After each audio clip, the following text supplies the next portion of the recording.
Alors c'est quoi l'hypnose? L'hypnose, c'est un état naturel que l'on connaît à peu près toutes les 90 minutes, 10 à 12 fois par jour. C'est Richard Bandler, un des grands maîtres de l'hypnose, inventeur de la PNL, co-inventeur de la PNL, qui disait en fait, lorsque vous vous dites il est dur de se lever le matin, c'est dur d'arrêter la consommation de cigarettes, en fait vous utilisez les suggestions hypnotiques, cette hypnose comme la parole crée. On connaît de l'hypnose tous les jours, que ce soit nos conjoints, les gens qui nous entourent, qui nous disent des phrases.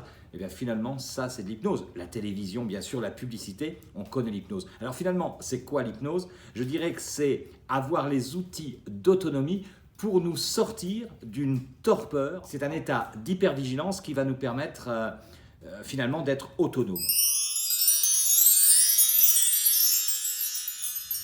Ça sert à quoi? Grande question. Je dirais que l'hypnose sert à désembrumer l'esprit. Nous sommes parfois prisonniers dans les méandres de notre esprit, cheminant dans des chemins inconnus et nous perdant parfois dans ce labyrinthe de notre imaginaire. Et finalement, l'hypnose, c'est d'éclairer tous ces chemins pour y voir plus clair.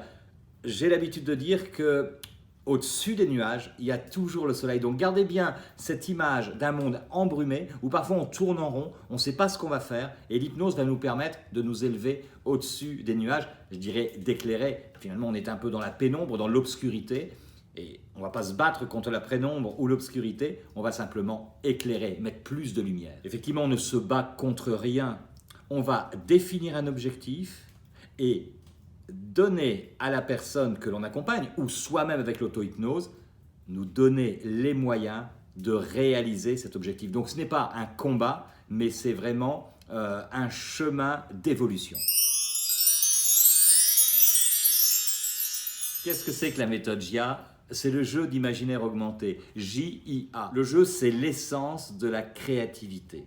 C'est par le jeu qu'on apprend, c'est comme ça que les enfants apprennent, tous les outils pédagogiques passent par le jeu. En fait, l'imaginaire, c'est la capacité d'un individu ou d'un groupe d'individus à se représenter le monde à travers un réseau d'images qu'il crée pour appréhender le monde et pour donner un sens. Augmenter, bien sûr, c'est plus grand, c'est encourager plus et avec l'état hypnotique, c'est d'exacerber vraiment toute la potentialité d'imaginer, ce qui fait qu'en état modifié de conscience, l'imaginaire est développé, il est beaucoup plus grand. Donc le jeu d'imaginaire augmenté. Je pense qu'effectivement, nous sommes, en tant qu'êtres humains, programmés pour l'excellence. Nous sommes un immense réservoir de ressources. Et pour avoir accès à ce réservoir de ressources, quoi de mieux que d'avoir un état modifié de conscience? Finalement, l'état rationnel exacerbé, le contrôle de tout, rester uniquement dans la tête, c'est peut-être un état pathologique.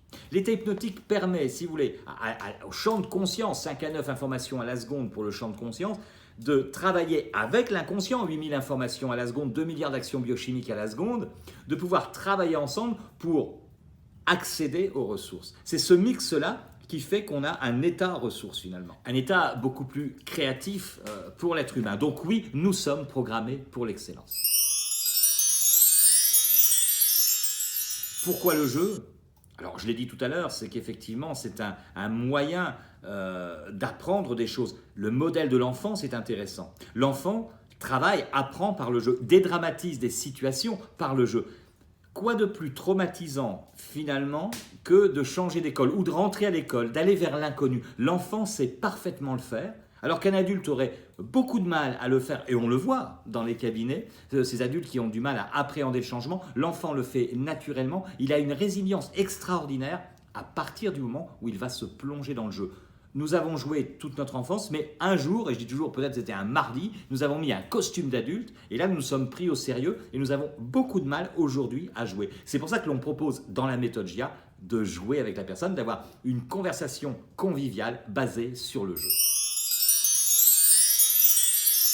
Alors, est-ce que c'est simple de travailler avec la méthode JIA? Oui, nous avons bien sûr simplifié les choses. Simplifier les choses, c'est enrichir sa vie finalement. Plus c'est flou, je ne sais plus qui disait, quand c'est flou, il y a un loup, c'est le cas de le dire. Non, là c'est très clair, c'est très simple. En fait, il n'y a jamais rien de compliqué. Nous allons travailler sur des symboles, nous allons faire de la pédagogie, nous allons expliquer les règles du jeu, parce que pour jouer à un jeu, il faut bien connaître les règles. Donc nous allons faire de la pédagogie avec les gens que l'on accompagne.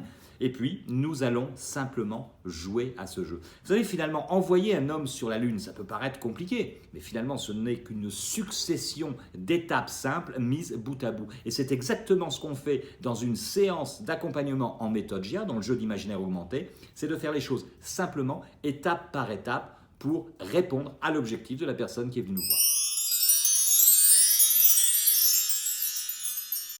Bien sûr que nous allons travailler sur l'autonomie de la personne.